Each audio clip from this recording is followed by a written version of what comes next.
I've covered a lot, and I mean a lot, of school board meetings. So believe me whenever I say this was the longest, loudest, and most attended meeting I've ever been to.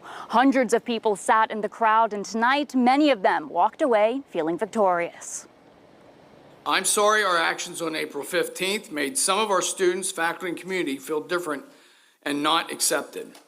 I hope that tonight's meeting will help resolve our differences and bring our district, our community, staff, and especially our students, the ability to move forward and come together as one.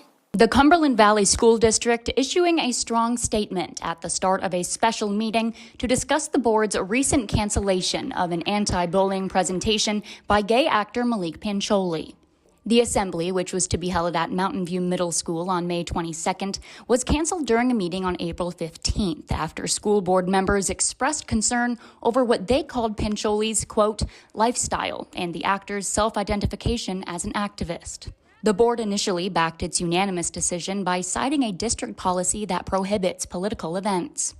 Many board members, including the one that suggested Pancholi's event be canceled, now regret their decision and apologized for such at the start of Wednesday's meeting, saying they, quote, rushed to a vote before doing their research, made an uninformed decision, and want to fix their mistakes.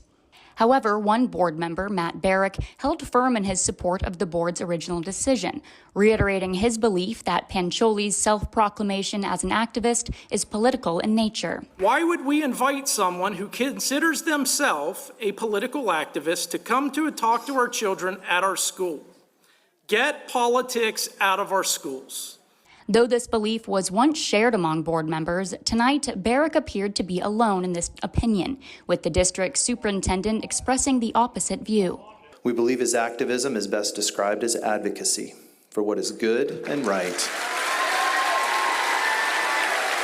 The board, facing a crowd of several hundred people, heard from dozens of speakers, many of them against the decision, saying it's harmful to the district's LGBTQ+ community. Last week's action sent a message that it's okay to bully and discriminate based off one's sexual orientation. Though a majority of the crowd voiced opposition to the assembly's cancellation, there were several speakers who spoke in favor of it, saying activism should not be allowed in schools. He is a self-proclaimed activist.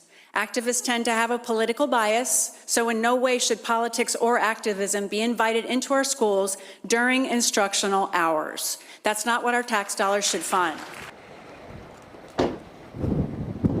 Last weekend on MSNBC, Pancholi spoke about this matter, saying that his activism is ensuring kids who are different feel that they are seen. Now, tonight's vote did pass at 5-4. Live in Cumberland County, McKenna Alexander, WGAL News 8.